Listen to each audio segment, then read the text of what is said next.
ನಮಸ್ಕಾರ ಸ್ನೇಹಿತರೆ, ಕನ್ನಡದ ಕುರುಕ್ಷೇತ್ರ ಚಾನೆಲ್ಗೆ ನಿಮಗೆಲ್ಲರಿಗೂ ಸ್ವಾಗತ. ಸ್ನೇಹಿತರೆ, ಆ ಭಗವಂತನು ಸರ್ವಾಂತರ್ಯಾಮಿ, ಎಲ್ಲಾ ಕಡೆಯೂ ಇರುತ್ತಾನೆ. ನಮ್ಮಲ್ಲಿ, ನಿಮ್ಮಲ್ಲಿ ಮತ್ತು ಎಲ್ಲರಲ್ಲಿಯೂ ಇರುತ್ತಾನೆ. ಈ ವಿಶ್ವದಲ್ಲಿ ಜೀವ ಇರುವ ಅಥವಾ ನಿರ್ಜೀವ, ಹೀಗೆ ಪ್ರತಿಯೊಂದರಲ್ಲೂ ಆ ಭಗವಂತನಿರುತ್ತಾನೆ. ನಮಗೆ ದೇವರು ಕಾಣಿಸದೇ ಇರಬಹುದು, ಆದರೆ ಆತನು ಇರುವ ಹಾಗೆ ನಮಗೆ ಅನೇಕ ಸಂದರ್ಭದಲ್ಲಿ ಅನಿಸುತ್ತಿರುತ್ತದೆ. ಯಾವುದಾದರೂ ಅಪಾಯಗಳಿಂದ ಅಕಸ್ಮಾತಾಗಿ ತಪ್ಪಿಸಿಕೊಳ್ಳುವುದು, ಕೆಲವೊಂದು ಸಾರಿ ಎಳೆ ಮಕ್ಕಳು ಕೆಳಗೆ ಬೀಳುತ್ತಿದ್ದರೂ ಕೂಡ ಅವರಿಗೆ ಏನೂ ಆಗದೇ ಇರುವುದು, ಹಾಗೆಯೇ ಮಾರಣಾಂತಿಕ ವ್ಯಾಧಿಗಳು ಬಂದರೂ ಸಹ ಸಾವಿನಿಂದ ತಪ್ಪಿಸಿಕೊಳ್ಳುವುದು, ಇಂತಹ ಎಷ್ಟೋ ಘಟನೆಗಳನ್ನು ನಾವು ನೋಡುತ್ತಿರುತ್ತೇವೆ. ಅವು ಆ ಭಗವಂತನ ಅಭಯ ಹಸ್ತದಿಂದ ನಡೆಯದಿದ್ದರೆ ಮತ್ತಿನ್ನೇನು? ಆದ್ದರಿಂದಲೇ ಈ ಮನುಷ್ಯನ ಜನ್ಮ ಅಷ್ಟು ಶ್ರೇಷ್ಠವಾದುದು. ನಾವು ಆ ಭಗವಂತನ ಪ್ರತಿರೂಪಗಳಾಗಿದ್ದು ಭಗವಂತನನ್ನು ನೆನೆಯುವ ಶಕ್ತಿಯನ್ನು ಪಡೆದಿದ್ದೇವೆ. ಈ ಭೂಮಿಯ ಮೇಲೆ ಕೋಟ್ಯಾಂತರ ಜೀವರಾಶಿಗಳಿದ್ದರೂ ಕೂಡ ಕೇವಲ ಮನುಷ್ಯನಿಗೆ ಮಾತ್ರವೇ ಆ ದಿವ್ಯ ಶಕ್ತಿ ಇರುತ್ತದೆ. ಅಂತಹ ಜನ್ಮ ನಮಗೆ ದೊರಕಿರುವುದಕ್ಕೆ ಬಹಳಷ್ಟು ಜವಾಬ್ದಾರಿಯಿಂದ, ಭಕ್ತಿ ಶ್ರದ್ಧೆಗಳಿಂದ ಮತ್ತು ಧನ್ಯತಾ ಭಾವದಿಂದ ಜೀವನ ಸಾಗಿಸಬೇಕು. ಹೌದಲ್ಲವೇ ಗೆಳೆಯರೇ?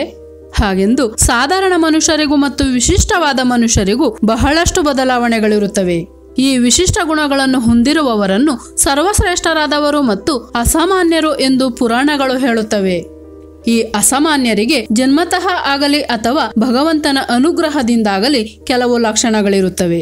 ಹಾಗೆಯೇ ಕೆಲವು ಸಂಕೇತಗಳು ಕೂಡ ಸಿಗುತ್ತವೆ.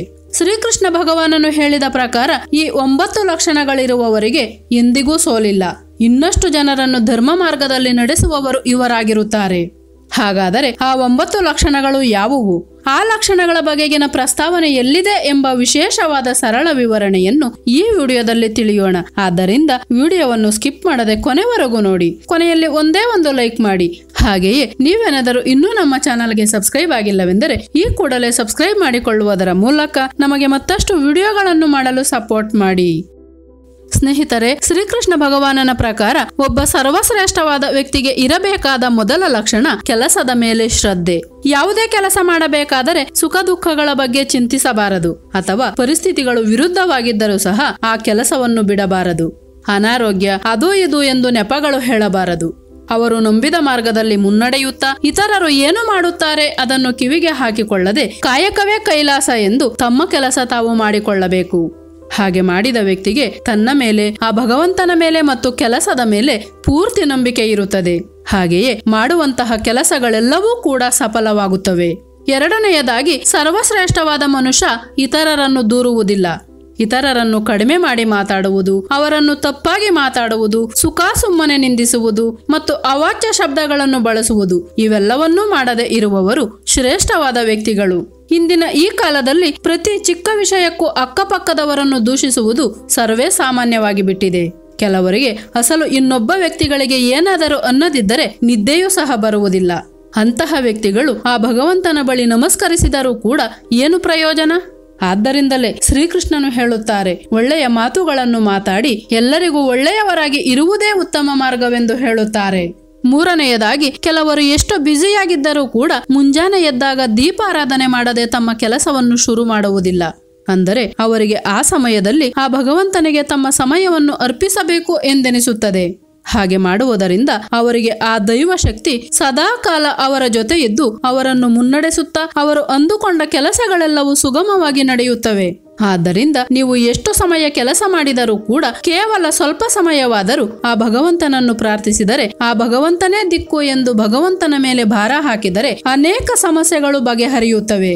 ಅದೇ ರೀತಿಯಾಗಿ ಆಧ್ಯಾತ್ಮಿಕ ಮಾರ್ಗದಲ್ಲಿ ನಡೆಯುವುದಕ್ಕೆ ಅವಕಾಶವಿರುತ್ತದೆ. ಈ ಸಮಾಜದಲ್ಲಿ ಒಬ್ಬ ವ್ಯಕ್ತಿ ತನ್ನ ಜವಾಬ್ದಾರಿಯನ್ನು ಅರಿಯಬೇಕೆಂದು ಹೇಳಿದ್ದಾರೆ ಶ್ರೀಕೃಷ್ಣ ಭಗವಾನರು.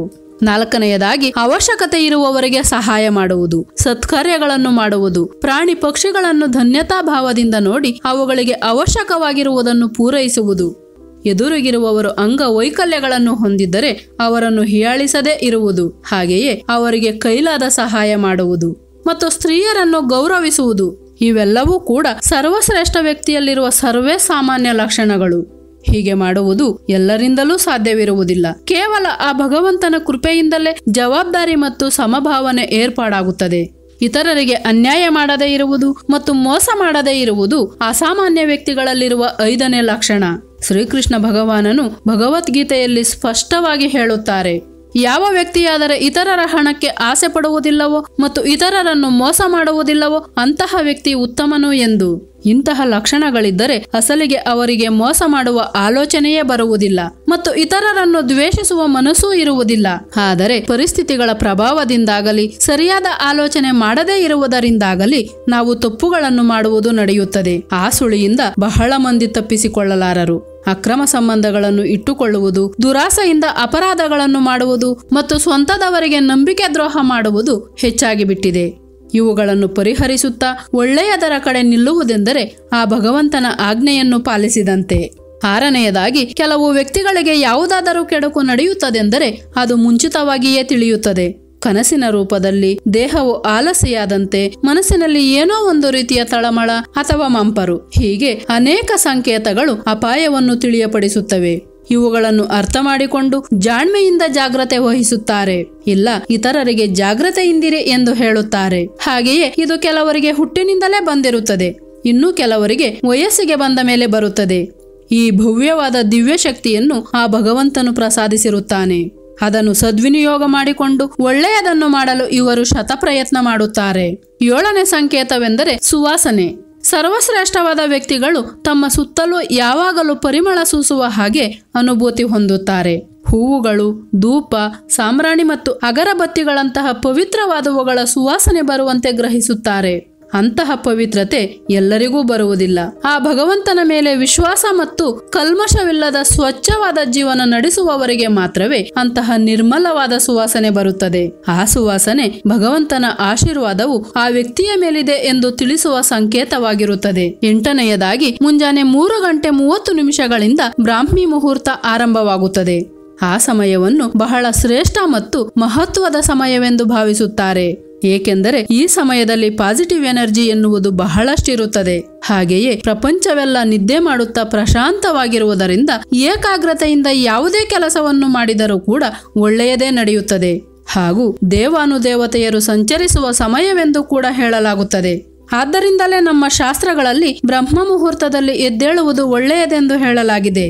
ಆದರೆ ನಾವು ಆ ಸಮಯದಲ್ಲಿ ಏನು ಮಾಡುತ್ತೇವೆ? ಈ ಲೋಕದಲ್ಲೇ ಇಲ್ಲವೇನೋ ಎಂದು ತುಂಬಾ ಗಾಢ ನಿದ್ರೆಯಲ್ಲಿರುತ್ತೇವೆ. ಹೌದಲ್ಲವೇ ಸ್ನೇಹಿತರೆ? ಆದರೆ ಯಾವ ವ್ಯಕ್ತಿಯಾದರೆ ಶ್ರೇಷ್ಠವಾದ ಲಕ್ಷಣಗಳನ್ನು ಹೊಂದಿರುತ್ತಾನೋ ಆ ವ್ಯಕ್ತಿ ಅಪ್ರಮೇಯವಾಗಿ, ಅಂದರೆ ತಾನು ಇನ್ನೂ ಸ್ವಲ್ಪ ಮಲಗಬೇಕೆಂದುಕೊಂಡರೂ ಕೂಡ ಖಂಡಿತವಾಗಿಯೂ ಈ ಬ್ರಹ್ಮ ಮುಹೂರ್ತದಲ್ಲಿಯೇ ಅವರು ನಿದ್ದೆಯಿಂದ ಎದ್ದು ಬಿಡುತ್ತಾರೆ. ಸರಿಯಾಗಿ ಅದೇ ಸಮಯಕ್ಕೆ ಅವರಿಗೆ ಎಚ್ಚರವಾಗುತ್ತದೆ. ಪ್ರತಿದಿನವೂ ಹೀಗೆ ಬ್ರಹ್ಮ ಮುಹೂರ್ತದಲ್ಲಿ ಎದ್ದೇಳುವವರಿಗೆ ಭಗವಂತನ ರಕ್ಷಣೆ ಇರುತ್ತದೆ. ಯಾವುದೇ ಕೆಲಸಗಳಲ್ಲಾಗಲಿ ಅವರು ಸೋಲನುಭವಿಸುವುದಿಲ್ಲ. ಸದಾಕಾಲ ಸಂತೋಷದಿಂದ ಇರುತ್ತಾರೆ, ದಿನಪೂರ್ತಿ ಚುರುಕಾಗಿರುತ್ತಾರೆ ಮತ್ತು ಆ ಭಗವಂತನನ್ನು ಸ್ಮರಿಸುತ್ತಿರುತ್ತಾರೆ. ಇವರಿಗೆ ಮೇಧಶಕ್ತಿ ಹೆಚ್ಚಾಗಿರುತ್ತದೆ, ಮನಸ್ಸು ಪ್ರಶಾಂತವಾಗಿರುತ್ತದೆ. ಇವರು ಇತರರ ಜೊತೆ ಜಗಳವಾಡುವುದಿಲ್ಲ, ತಪ್ಪಾಗಿ ವರ್ತಿಸುವುದಿಲ್ಲ. ಈ ರೀತಿಯಾಗಿ ಇರುವಂತಹ ಶಕ್ತಿ ಅವರಿಗೆ ಆ ಭಗವಂತನ ಬಳಿಯಿಂದ ಬಂದಿರುತ್ತದೆ. ಸ್ನೇಹಿತರೆ, ನೀವು ಸಹ ಯಾವಾಗಲಾದರೂ ಸರಿ ಬ್ರಹ್ಮ ಮುಹೂರ್ತದಲ್ಲಿ ನಿದ್ದೆಯಿಂದ ಎದ್ದು ನಿಮ್ಮ ಕೆಲಸಗಳನ್ನು ಆರಂಭಿಸಿದ್ದೀರಾ? ಅಥವಾ ಓದುವ ಅಭ್ಯಾಸ ರೂಢಿಸಿಕೊಂಡಿದ್ದೀರಾ? ಒಂದು ವೇಳೆ ಇಲ್ಲ ಎಂದಾದರೆ 1 ಬಾರಿ ಪ್ರಯತ್ನಿಸಿ ನೋಡಿ. ನೀವು ಎಷ್ಟೋ ಕಷ್ಟವಾಗಿದೆ ಎಂದುಕೊಂಡಂತಹ ಟಾಪಿಕ್ ಕೂಡ ತುಂಬಾ ಸುಲಭವಾಗಿ ನಿಮಗೆ ಅರ್ಥವಾಗುತ್ತದೆ.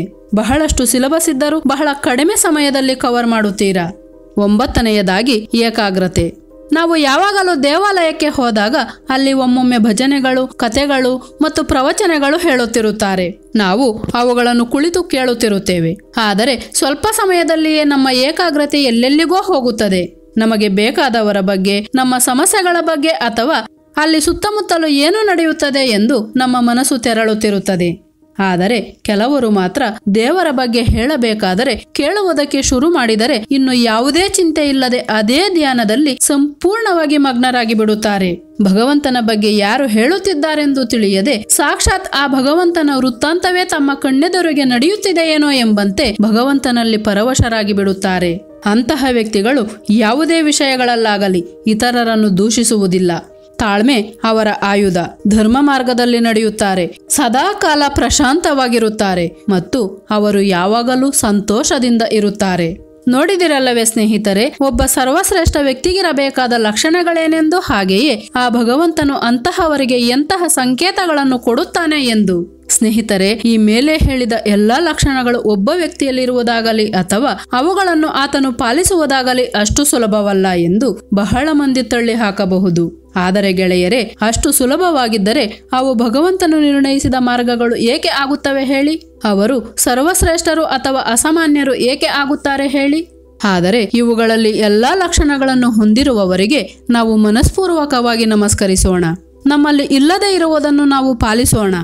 ಸ್ನೇಹಿತರೆ, ಈ ವಿಡಿಯೋದಲ್ಲಿ ಹೇಳಿದ ಲಕ್ಷಣಗಳಲ್ಲಿ ನಿಮಗೂ ಸಹ ಯಾವುದಾದರೂ ಲಕ್ಷಣಗಳಿದ್ದರೆ ಕಮೆಂಟ್ ಮಾಡಿ ತಿಳಿಸಿ. ವಿಡಿಯೋ ಇಷ್ಟವಾದರೆ ಲೈಕ್ ಮಾಡಿ ಮತ್ತು ನಿಮ್ಮ ಗೆಳೆಯರಿಗೂ ಶೇರ್ ಮಾಡಿ. ಹಾಗೆಯೇ ನೀವೇನಾದರೂ ಮೊಟ್ಟಮೊದಲ ಬಾರಿಗೆ ನಮ್ಮ ಚಾನೆಲ್ ಅನ್ನು ನೋಡುತ್ತಿದ್ದರೆ ದಯವಿಟ್ಟು ಸಬ್ಸ್ಕ್ರೈಬ್ ಮಾಡಿಕೊಳ್ಳುವುದರ ಮೂಲಕ ನಮಗೆ ಮತ್ತಷ್ಟು ವಿಡಿಯೋಗಳನ್ನು ಮಾಡಲು ಸಪೋರ್ಟ್ ಮಾಡಿ. ಧನ್ಯವಾದಗಳು. ಜೈ ಶ್ರೀ ಕೃಷ್ಣ.